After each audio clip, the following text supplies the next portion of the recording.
Battle of the Books is part of my job that I was looking forward to. I work with middle school and high school groups that form teams to train for Battle Day, which is where the books that the students have been reading over months, they get to go to a quiz at another school and compete with other teams who've been reading the same books. My chaperone here, Pearl Chen, joined me on this field trip on Wednesday, April 26th. We had about an hour and a half drive down to Nansha. I had just visited Nansha College, which is a high school at the very southern tip of Guangdong province, where I live here in China, southern China. The school has hosted Battle of the Books in person many years previous to the COVID pandemic. But this year, 2023, was the first year that the students were able to meet again in person. And to be honest, teachers and students alike did not enjoy the online version of Battle of the Books. It's just not the same to be competing with a computer. That's kind of, the typical. With Battle of the Books in person, students get to look around the room, see the other kids who read a lot, just enjoy a day together of quizzing each other on books. So I took a long video of what the ride was like, because it really is sort of a cool trip, going by highway, seeing all the buildings of China. There is so much growth in this part of China, even though it's quite developed and it's been a civilization with business and trade for thousands of years. There's still constant change. And I wanted to show this contrast because in addition to bridges, tunnels, all sorts of infrastructure, there's also a lot of farming on this trip. It was quite interesting to see. There will be high-rise buildings with thousands, if not millions of people in Dongguan, but then there's also rice paddies and banana fields right up next to some industry. So there's a waterway with mangrove and agriculture, as well as fisheries and water treatment, but then very, very new buildings and manufacturing facilities. This sign says, "Welcome to Dongguan." There was a bump, but check these buildings out. These are gorgeous. These are like Dubai quality, innovative engineering. I was very impressed with this ride.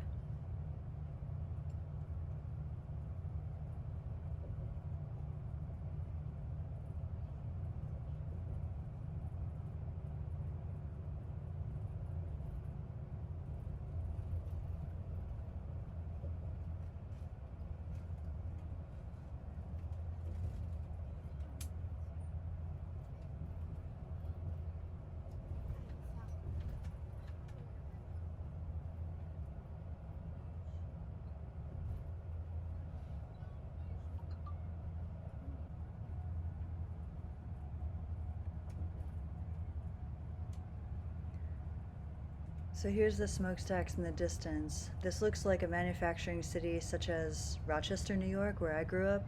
Kodak, Bausch & Lomb, Xerox dotted the landscapes with smokestacks. My father always said, "Oh, that's just steam coming out." But I know that steam affects our air quality here in South China. No criticism. It's how they make their money. It's why the city can afford to have an American school and afford to send students to it. I have no argument with progress, but South China does need to take environmental considerations for their sustainability going forward.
this point in the ride, the group chat for Battle of the Books coaches, which I'm one, started messaging, oh, my bus is going to be a little late. My bus is going to be a half an hour late. And I started feeling like, oh, are we also going to be late? But our traffic wasn't bad at all coming from Guangzhou. I was really grateful for that, because who wants to be late when you have prepared for months for something like this? So the other time I went to Nansha, I was on the other side of the river on the train, and this time we were, on the far side of the Dongguang side, and we got to go over these cool bridges. I was very interested to see these, there's a historic bridge. I guess it's only used for train travel. I'd like to know how old that bridge is, actually. But then there was beautiful suspension bridges, like old ones and new ones, and they're building and improving this area all the time. So it was just fun to watch out the window, but we were making good time, and I was kind of anxious for the other schools who said they were going to be late, because we were only like 15 minutes away at this point, and I started thinking, oh, I hope we don't hit traffic. And of course I checked the map, we were good. Half of getting your team there on time is like the preparation and planning, and we really did strategically think about this route going back like 6 weeks. So there's no good reason for us to have been late other than a really unfortunate, traffic jam that we weren't expecting. Cool landscape, huh? That's why I'm sharing all these recordings. I like to show what's out the window, because I really feel like it's changing a lot. And a year from now or 2 years from now, if this video is still up, they'll see what this landscape looked like in 2023.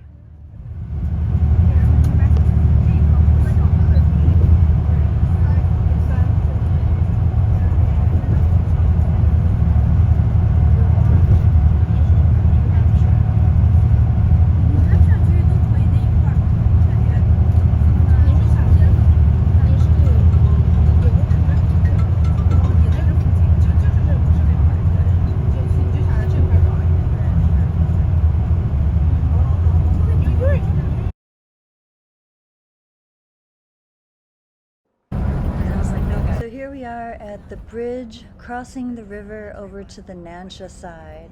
We have made it in good time. It's only 9 a.m. and we're supposed to begin arriving at Nansha at 9:30. We were right on time at 9:30, stepping off the bus. Students had plenty of time to get prepared.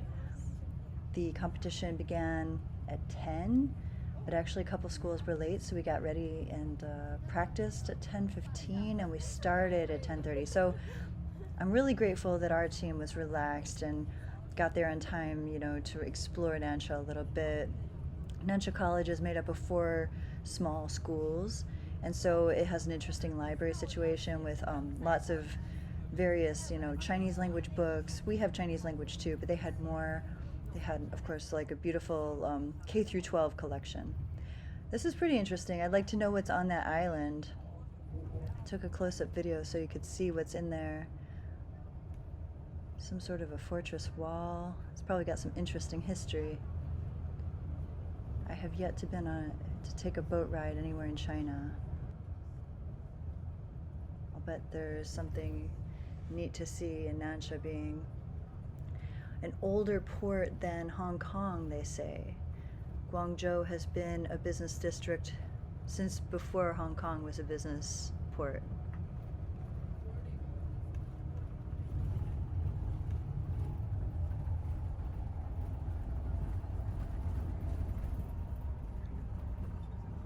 Over on the left side there's a marina.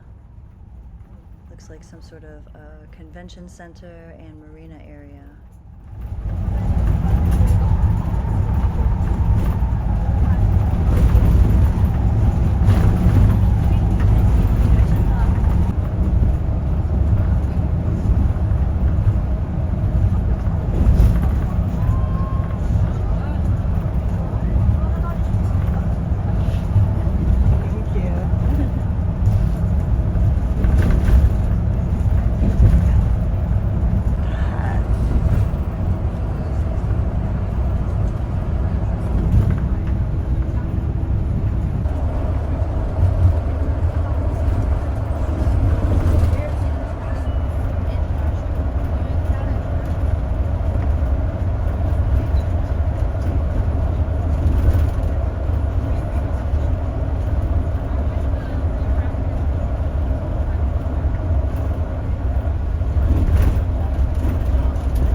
right is the on-ramp for the highway which we took back home.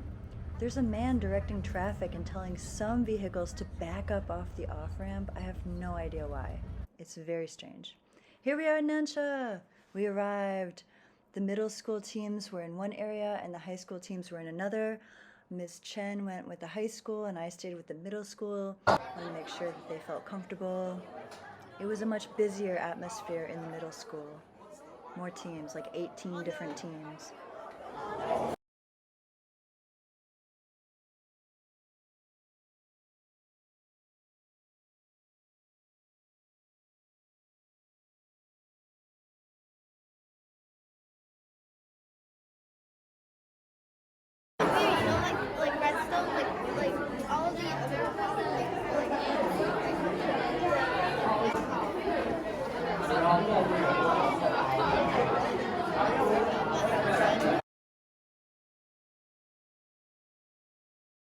Absolutely. So it was a long time ago. It's been too long. I'm so happy to see everyone here. Chance to meet before, make new friends. And I really hope that when you leave here, you go back to your school and you tell everyone, wow, you really need to sign up for Battle of the Books because reading is fun.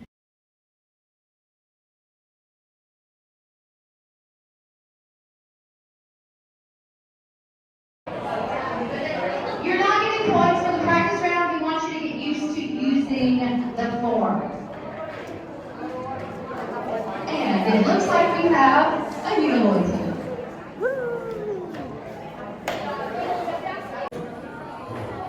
Second place with 71 points, we have Bureaucratic Brit. Awesome, second place, 71 points. We are so close. 70, 71, and 73 points. Gecko champion. We have 20 more questions. We have 20 more questions. So, just because those three teams are first, second, and third does not mean that they are going to maybe end up the winners. We will see what happens at the end of this round. This round has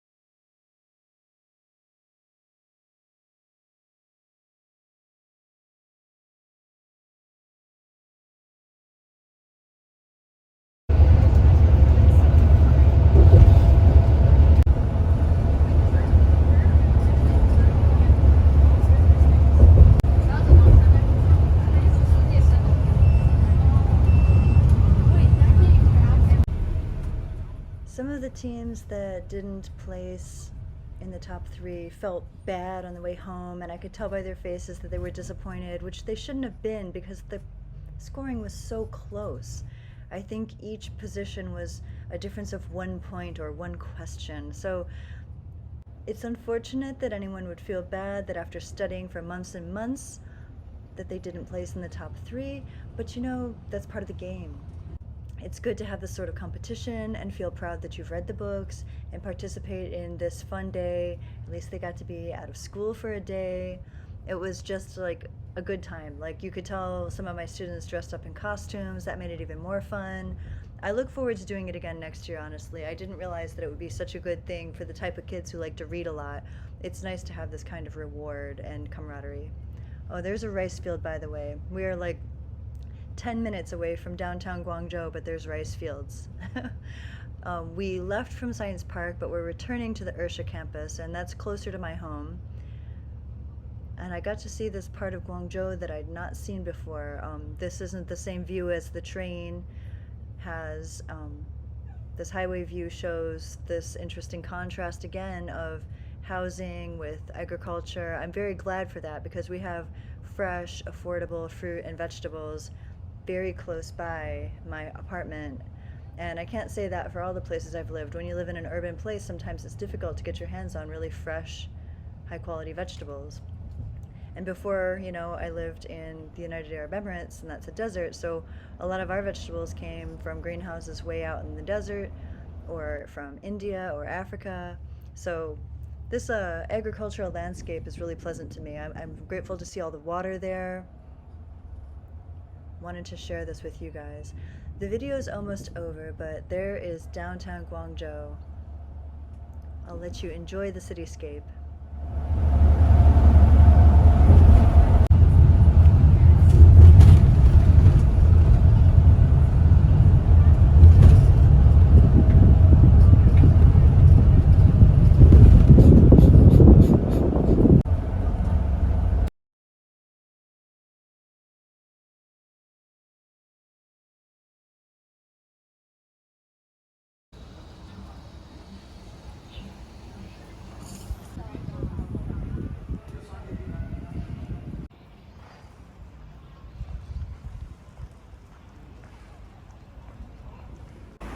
I thought for a minute I could visit the Guangzhou Museum of Art. Nerds treat themselves with a visit to the art museum. Yeah! Book Panda Coach, winner! But I was wrong. I forgot that you have to have a Chinese ID. That's why I hadn't been there before. So I went home and got my dog. She was happy to see me a little bit early. I don't know if she knew it was early, but she's always happy to see me. It was an hour before rooftop yoga, so we took a nice long walk together and reacquainted ourselves. And you know, it was like a beautiful day. It's not quite hot out yet. It's still a little bit cool. She was feeling frisky, and she ran into this yard and like wouldn't come out. It was pretty cute. Nala, she's my girl.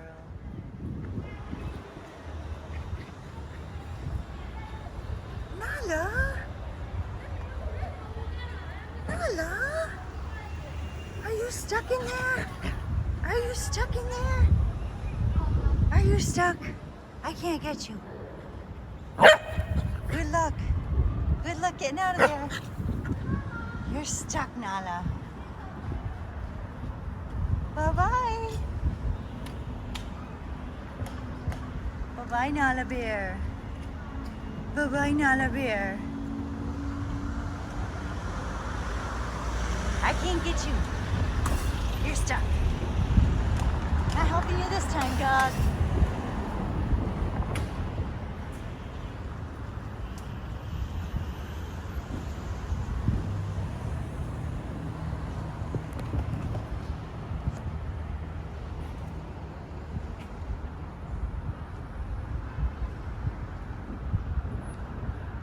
Bye, Nala. You're gonna live there now, huh? This is where abandoned dogs live.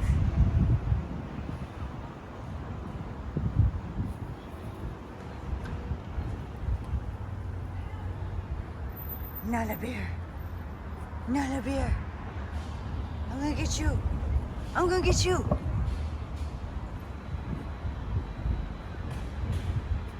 Come back in the way you came. Get out the way you came.